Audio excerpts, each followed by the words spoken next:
Good morning, welcome back to our channel. আজকে হচ্ছে 18 তারিখ সকাল। চা বসিয়েছি আমাদের জন্য। সকালবেলা গোগল ঘুম থেকে উঠে গেছে।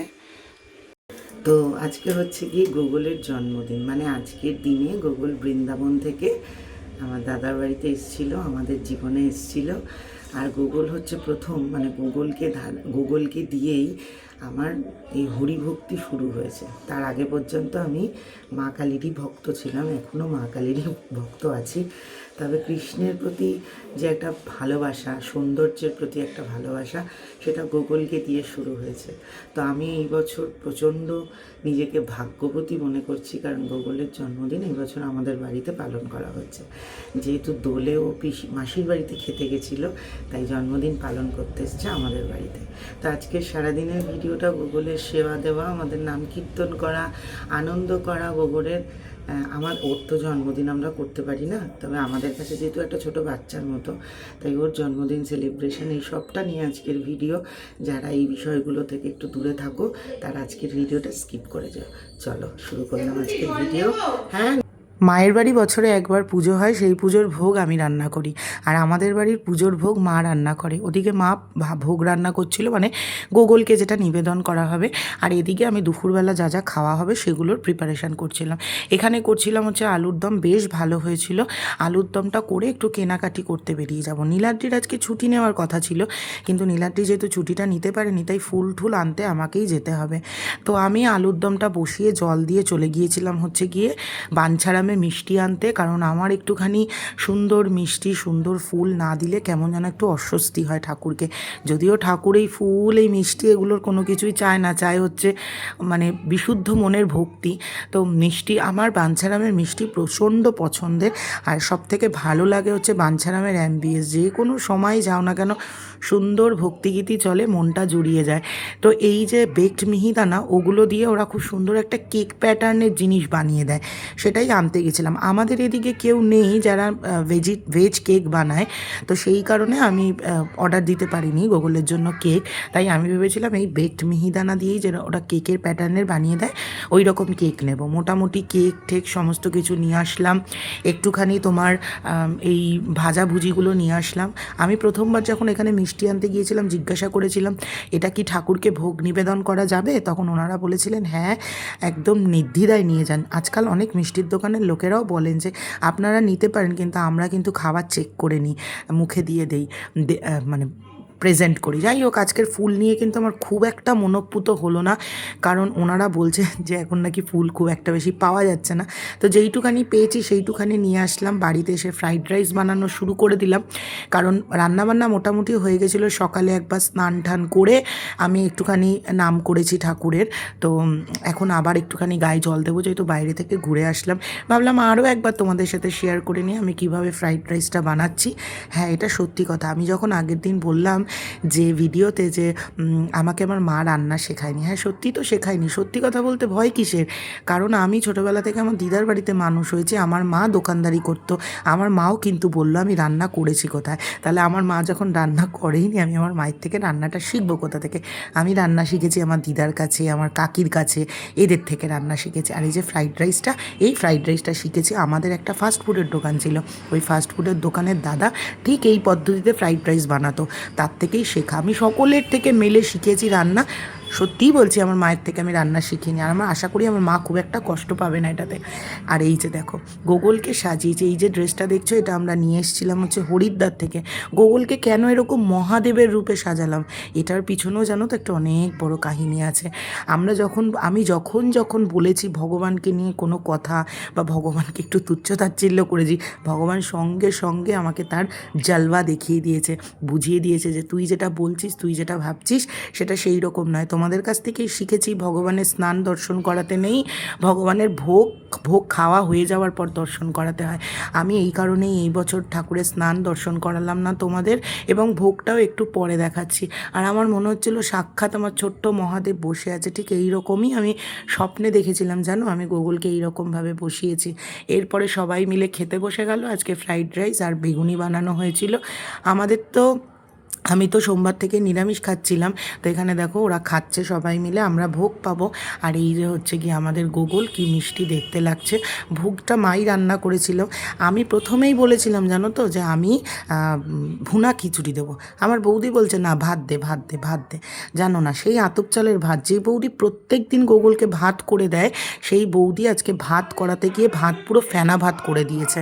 আমি তখনই বললাম যে আমি যেহেতু বলেছি আমি ওকে ভুনা খিচুড়ি খাওয়াবো, আর ও আমাদের বাড়িতে এসে ভুনা খিচুড়িই পায়, তো সেই কারণে ও ভুনা খিচুড়ি পাবে বলেই হয়তো এইরকমভাবে ভাতটাকে নষ্ট করে দিয়েছে। এই যে আমি আগের দিন বলেছিলাম, লীলা হচ্ছে এমন একটা জিনিস, যদি তুমি ফিল করো, তোমার মনে যদি ভক্তি থাকে, তাহলে তুমি ফেস করবে, নাহলে তোমার কাছে এগুলো সব গল্প কথা মনে হবে।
वृंदावन श्रीवन चन जय जय राधा वल्लभ पिता हरिवर। কে দেওয়া জন্মদিনের গিফট, যদিও গোগলের সাথে যাবে না, এটা এখানেই থাকবে, ওরা এলে এখানে বসবে। কেমন হয়েছে দুষ্টু সোনা? বসেই দিয়ে এবার এখানে বসে পড়েছে, রাজার বেটা বসে পড়েছে গিফট ফিফট নিয়ে। এই গিফটগুলো পেয়েছে জন্মদিনে। বউ দাদা তুমি নখ খাওয়াটা বন্ধ করো। সন্ধেবেলার সমস্ত পুজো পার্বণ মিটিয়ে সকলের প্রচণ্ড পরিমাণে স্পাইসি কিছু খেতে ইচ্ছে করছিল। আমাদের যেহেতু টানা 4 দিন ধরে নিরামিষ, তাই কী খাবো ভাবলাম যে একটুখানি ফুচকা খেয়ে নিই। দিনটা এইভাবেই শেষ হলো। আর আজ হচ্ছে 19 তারিখ। আজ আমার জীবনের একটা অন্যতম দিন, কারণ আমার পথপ্রদর্শক, আমার মার্গদর্শকের আজকে জন্মতিথি।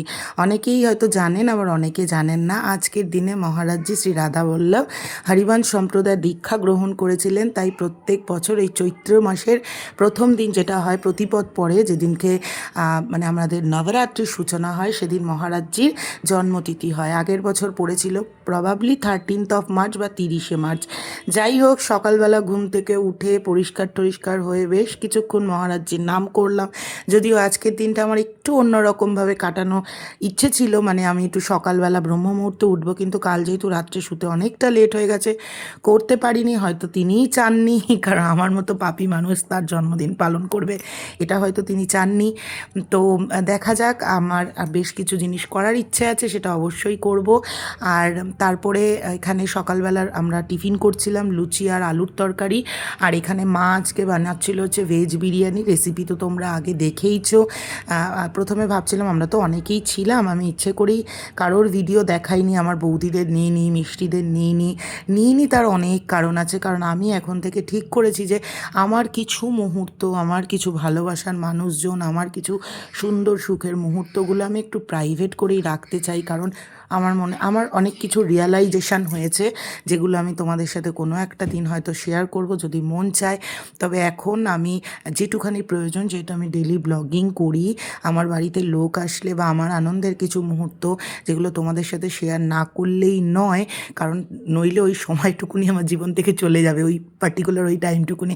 সেই কারণে আমি যতটুকুনি প্রয়োজন তোমাদের সাথে শেয়ার করবো। আশা করি তোমরাও আমার সাথে কোঅপারেট করবে। আমি জানি তোমরা আমাদের ফ্যামিলি বন্ডিং দেখতে ভীষণ ভালোবাসো, আমাদের কাছে খোঁজ নাও, আমার দাদা বৌদিদের, আমার পিসির সকলের।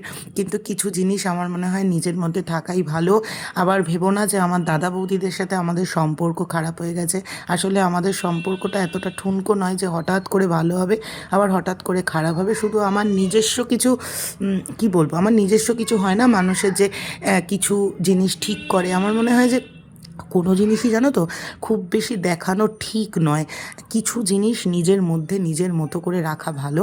সেই কারণেই এই ডিসিশানটা নেওয়া। আর মায়ের বিরিয়ানি নিয়ে তো কোনো কথা হবে না, অসাধারণ বানায় আমার মা বিরিয়ানিটা, মানে এখন বানানো শিখেছে। ভেজ বিরিয়ানিটা এত ভালো বানায় যে আমিও চাইছিলাম যে সকলকে এটা খাওয়াতে। কারণ হচ্ছে গিয়ে নইলে অনেকে তো ছিল, অনেক পদ রান্না করতে হতো, বিরিয়ানিটা দিয়েই হয়ে গেল। আর দুপুরবেলা দিয়েছিলাম আজকে মহারাজজিকে ভোগ নিবেদন করেছিলাম। আচ্ছা, অনেকে জানতে চাও যে মহারাজজিকে কি ভোগ দেওয়া যায়, মালা পরানো যায়, সব করা যায় যদি তুমি গুরুদেব মনে করো তাকে। তা আমরা তো দীক্ষিত নই, যারা দীক্ষিত তারা তো মহারাজজিকে আগে প্রায়োরিটি দেন। যাই হোক, এই যে সকলে মিলে বসে আছেন, গোগলকে মাথায় মা পাগড়ির মতো করে দিয়েছে সুন্দর করে। এরপরে বিকেলবেলা সবাই চলে যাবে, এরা খেতে বসেছে হচ্ছে বিরিয়ানি। আমি তো আর খাবো না, বৌদি খেতে দিচ্ছিল বিরিয়ানি। আমি বৌদিকে বলেছিলাম যে আমার জন্য আলু পোস্ত আর ভাত করে দিতে। বৌদি আমার জন্য এত কষ্ট করার পরেও আলু পোস্ত ভাত করে দিয়েছে। তো এটাই হচ্ছে গিয়ে আমাদের সকলের বন্ডিং, যে আমার থেকে আমার বৌদিরা বেশি কাজ করে আমাদের বাড়িতে এসে, তারপরেও আমার এই ছোটো ছোটো আবদারগুলো কিন্তু ওরাই প্রত্যেকবার মেটায়। তো আমাদের বাড়ি থেকে মোটামুটি সবাই চলে গেল। আমিও ঘরদোর ঝেড়ে ঠেড়ে ঠাকুরকে পুজো দিয়ে, বৃহস্পতিবার ছিল যেহেতু, সমস্ত কিছু করে বসলাম। ভাবলাম যে তোমাদের সাথে একটুখানি কথা বলে নিই। কারণ হচ্ছে গিয়ে এক তো ভিডিওটা ছোট হয়ে গেছে, আর লাস্ট কয়েকটা দিন ধরে আমি যেদিনকে বলেছিলাম যে আমার এই জায়গার পিম্পলগুলো কেন হচ্ছে, যে একটু বলবো তোমাদেরকে, যাতে তোমাদের যদি কারো এরকম অসুবিধা হয় তাহলে তোমাদেরও সুবিধা হবে। তো সেই কারণেই ভাবলাম ভিডিওটা শেষও করে দিই আর একটু তোমাদেরকে বলেও দিই। আর ব্যাপারটা একটু অন্যরকম, তাই আমি জানি আমার বেশিরভাগ ভিডিও মেয়েরাই দেখে, তাই হয়তো খুব একটা খারাপ লাগবে না। যাই হোক, তোমরা দেখতে পাচ্ছিলে যে বেশ কয়েকদিন ধরে আমার শুধু এইটুখানি জায়গা জুড়ে প্রচণ্ড পরিমাণে গোটা উঠছে। অনেকে আমাকে বলছিল যদি থাইরয়েড হতে পারে, পিসিওডি হতে পারে। তো আমার তো এই বছর আবার চেক হবে। পিসিওডিটা বলতে পারবো না, থাইরয়েডটা নেই, তো দেখা যাক, আবার এপ্রিলে টেস্ট করব। তো আসল কারণটা বলি, আমি একটুখানি মানে একটু হিচকিচাচ্ছি বলবো কি না। যাই হোক, আমরা সবাই আজকাল বেশিরভাগ মেয়েরাই, মেয়ে ছেলে যাই হোক, হাইজিনটা মেনটেন করি সবাই। আর কি বলবো, সবাই আমরা কেউ হাইজিন মেনটেন মানে কী করে বলবো, মানে ব্যাপারটা হচ্ছে গিয়ে আমরা সবাই দেখবে যে হেয়ার রিমুভার ইউজ করি, কেউ রেজার ইউজ করে, যে যার পদ্ধতিতে নিজের হাইজিনটা মেনটেন করে, ঠিক আছে।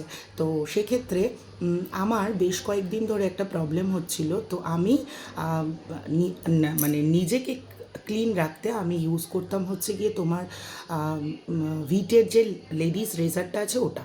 তো আমার বেশ কয়েকদিন ধরে যেটা হচ্ছিল সেটা হচ্ছিল যে আমার আর এইখানটাতে মানে বগলে মাঝে এরকম ফোড়া টাইপের হচ্ছিল, বুঝলে তো, হচ্ছিল আবার কমে যাচ্ছিল। মানে আমি একটু রীতিমতো ভয়ই পেয়ে গেছিলাম। টাইপ অফ টিউমার যেমন হয় না, ওইরকম হঠাৎ করে ফুলে যাচ্ছিল, কমে যাচ্ছিল, ফুলে যাচ্ছিল, কমে যাচ্ছিল। আবার কোনো ফোড়া, যেমন ফোড়ার মতো যেমন হয় মুখ বেরোয়, সেই রকম হচ্ছিল।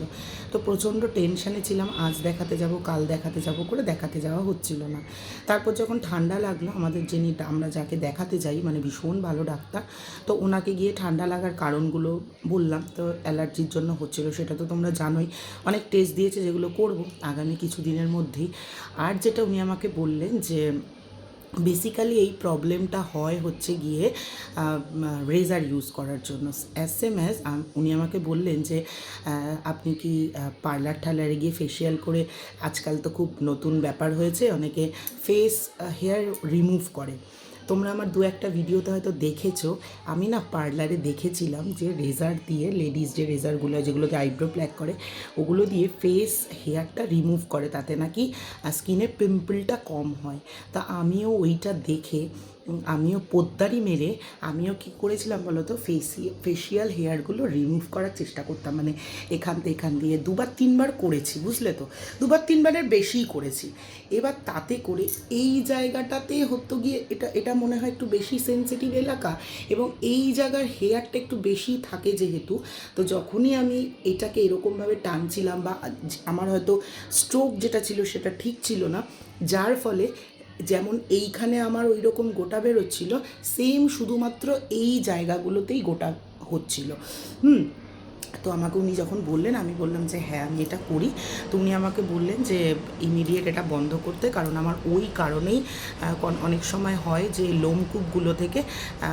লোমকূপগুলো এদিক ওদিক হয়ে গেলে, ছোট বড় লোম যখন এদিক ওদিক হয়ে যায় তখনই এরকম এরা মানে টুবলি পেকে বড় হয়ে যায়। এটা কোনো ভয়ের বিষয় নয়। তো তারপরে এসে আমাকে ওটা বলার পরে আমি ওই পদ্ধতিটা বন্ধ করলাম, আর তারপর দেখলাম যে আস্তে আস্তে উনি আমাকে একটা মেডিসিন দিলেন। তারপর দেখলাম আস্তে আস্তে আমার গোটাগুলো কমে গেল। তো তোমাদেরও অনেকের হতে পারে, আমি ইউটিউবেও দেখলাম যে হ্যাঁ আমি নয়, আমার মতো এরকম প্রচুর মানুষ আছে যাদের এই সমস্যাটা হয়, এবং তার ওই কারণ হচ্ছে একটাই। তো এটাই হচ্ছে গিয়ে ব্যাপার, এই কারণেই আমার শুধু এই জায়গাগুলোতে গোটা উঠছিল, এবং এই জায়গাটা আমার এখনও প্রচুর সেনসিটিভ হয়ে রয়েছে, সেই কারণে আমি একটুখানি মানে দেখো তোমরা, আমার এই সব জায়গায় কিন্তু কিচ্ছু নেই, শুধুমাত্র এইটুখানি জায়গার মধ্যে, মানে যেটা ওই লোম প্রবণ এলাকা, সেই জায়গাটুকুনিতেই এরকম হচ্ছিল প্রবলেম। তো এটাই হচ্ছে গিয়ে আমার এই ব্রণর রহস্য। তো এই হচ্ছে ব্যাপার। তো চলো আজকে পর্যন্ত ঠাকুর দেবতা নিয়ে কাটলো, কালকে থেকে আবার রান্নাবান্না শুরু করব, আর গ্যাসের যা হবে দেখা যাবে। আমার বুকিং নিয়ে নিয়েছে, তবে বুকিং নাম্বারটা দেয়নি। সবাই বলছে এখন বুকিং নাম্বার দিচ্ছে না, এমনিই চলে আসছে। গ্যাসের ছেলেটার সাথে সেদিনকে দেখা হলো, বললো যে হ্যাঁ 4-5 দিনের মধ্যে দিয়ে দেবে। তাই কালকে থেকে টুকটাক করে রান্না শুরু করব, 1-2 করে আইটেম বাড়াবো। আর যদি একান্তই না হয়, গ্যাস শেষ হয়ে গেলে মায়ের বাড়িতে সিলিন্ডার হাফ রয়েছে, সেটা নিয়ে এসে কাজ চালাবো। আশা করি 15-20-25 দিনের মধ্যে এই সমস্যা মিটে যাবে। যাই হোক, চলো আজকের মতো টাটা।